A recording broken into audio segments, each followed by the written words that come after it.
Hola, soy Iván Blanco y esto es Marketing de Influencers, un programa perfecto para todo tipo de profesionales, desde influencers o aspirantes a influencers, creadores de contenido, marcas, emprendedores o todo tipo de profesionales del marketing.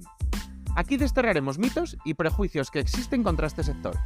Explicaremos cómo llevar estrategias de marketing de calidad trabajando con ellos, hablaremos de temas de actualidad y, por supuesto, os ayudaremos a alcanzar el objetivo de ser influencers. No os olvidéis suscribiros en cualquier plataforma de podcasting para estar atentos a nuevos episodios y dejar 5 estrellas si me escucháis desde Spotify. Abrocharos los auriculares, que comenzamos.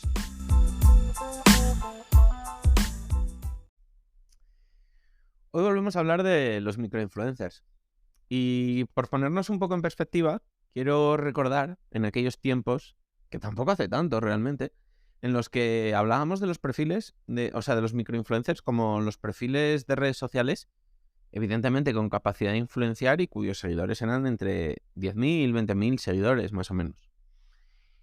En aquel tiempo, y cuando se les puso sobre todo el naming, el término de micro, delante de influencer, fueron un boom total y realmente en casi todos los blogs, podcasts, etcétera, de marketing se hablaba de ellos como, bueno, incluso el futuro del influencer marketing por su capacidad de influenciar y porque habían sido realmente un pequeño descubrimiento para marcas y agencias que habían decidido abrir, digamos, el espectro y no solo colaborar con los perfiles más asentados de influencers. No se les consideraba de aquella influencers, solo se les consideraba micro. Y sí que ya se les puso como en la parte baja, pero al poco tiempo se puso por debajo de ellos a los nano-influencers. Que, pues si estamos diciendo que los micro-influencers eran perfiles de entre 10.000 y 20.000 seguidores, ya los nano-influencers pues eran perfiles de menos de 10.000, entre 5.000 y 10.000. Tanto los microinfluencers como los nanoinfluencers eran dos perfiles que tenían una similitud. Eran creadores de contenido, pero en ese momento la mayoría todavía no estaban monetizando. Entre nada y casi nada. Es decir, estaban gastando bastante dinero o tiempo, o ambas, en crear contenido.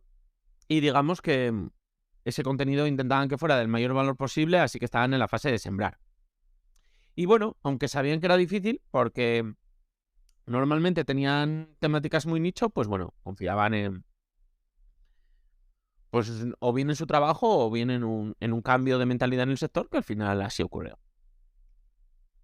Sin embargo, cuando así ocurrió ese cambio y todas las marcas empezaron a darse cuenta de que la gente se fiaba, digamos, entre comillas, mucho de los microinfluencers, igual por encima en credibilidad que los influencers, pues realmente se intentaron explotar mucho. Y muchas veces esta, digamos, credibilidad tan alta realmente venía dada un poco porque no habían hecho colaboraciones. Por tanto, digamos que su barrita, vamos a hablar de una barrita de colaboración frente a una barrita de credibilidad, pues si tienes la barrita de colaboración llena, porque no la has gastado todavía, pues digamos que la de credibilidad también la tienes llena. Sin embargo, nada más empiezas a hacer colaboraciones, ambas van bajando. O viceversa, podemos llamarla de colaboraciones vacía porque todavía no has hecho ninguna y la de credibilidad entera. Pues según va subiendo la de colaboraciones, pues va bajando la de credibilidad. Que yo creo que así todavía se entiende mejor. Pues bueno, esto fue un poco lo que pasó y realmente, bueno, ahora han estabilizado medianamente su credibilidad, pero sí que hubo un momento que se les exprimió un poco cual gallina de los huevos de oro. Entonces, ¿por qué empezaron a ser tenidos en cuenta en el mundo del marketing y digamos, empezaron a crecer también sus números? Porque sus números empezaron a crecer. Pues bueno, aquí viene a ser un poco, digamos, el cuento del huevo y la gallina. ¿Qué fue antes? Porque no sabemos si empezaron a ser tenidos en cuenta porque por el mundo del marketing y con consecuencia sus números empezaron a crecer o viceversa. Pero lo que sí sabemos es lo siguiente. Las marcas los impulsaron. Eso es así. Muchas marcas empezaron a colaborar con ellos y por tanto recibieron un impulso, ya sea económico, ya sea de visibilidad, de alcance, etcétera. Por otro lado, lo que decimos, esa capacidad económica aumentó. Ya sea porque les invitaban a productos, les invitaban a servicios, y eso les permitía poder hacer más cosas gastando menos dinero, o porque directamente con algunas colaboraciones empezaron a recibir un retorno económico.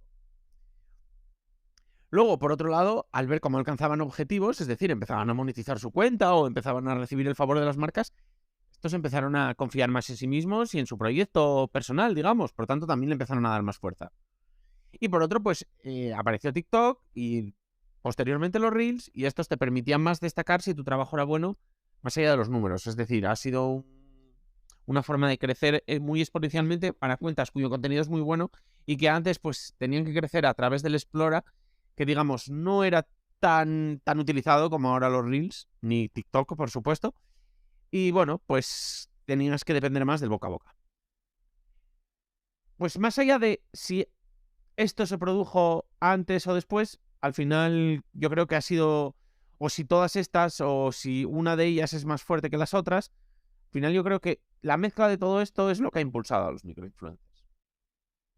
Y lo que sí está claro es que a día de hoy los microinfluencers se han hecho mayores. Muchos ya tienen más de 100.000 seguidores, sobradamente. Incluso ya los paran por la calle, ya digamos que son conocidos, ya viven y muy bien de su trabajo, algunos, incluso sus temáticas ya no son tan de nicho, es decir, ya han dado pequeños pasos hacia el lifestyle, como al final pues los influencers genéricos, los de siempre, que al final pues bueno, es un poco el camino que acaban cogiendo todos. Entonces, expuesto todo esto, ¿cuál es un poco el problema? Pues que ahora mismo para las marcas ya no son una ventaja competitiva, porque una de dos, ya no son tan baratos y lo que hablábamos antes de la barra de credibilidad frente a la de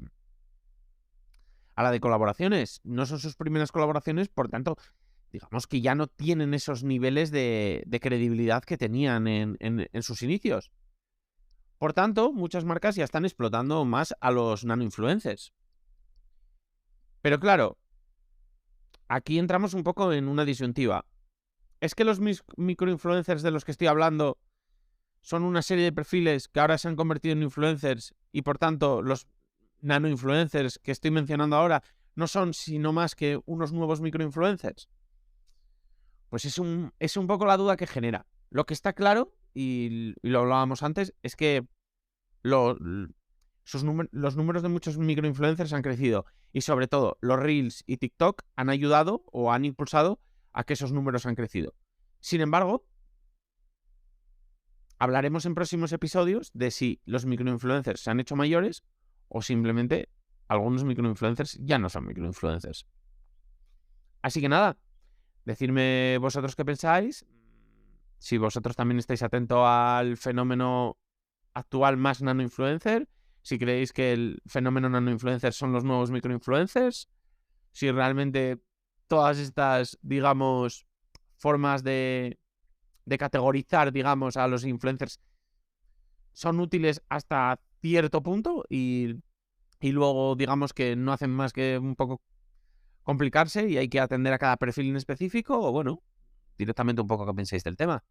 Ya sabéis cuál es el mail, hola@marketinginfluencers.com, y lo que os he dicho, vamos a hablar más de este tema en profundidad a lo largo de los siguientes episodios. Así que nada, nos vemos. Adiós.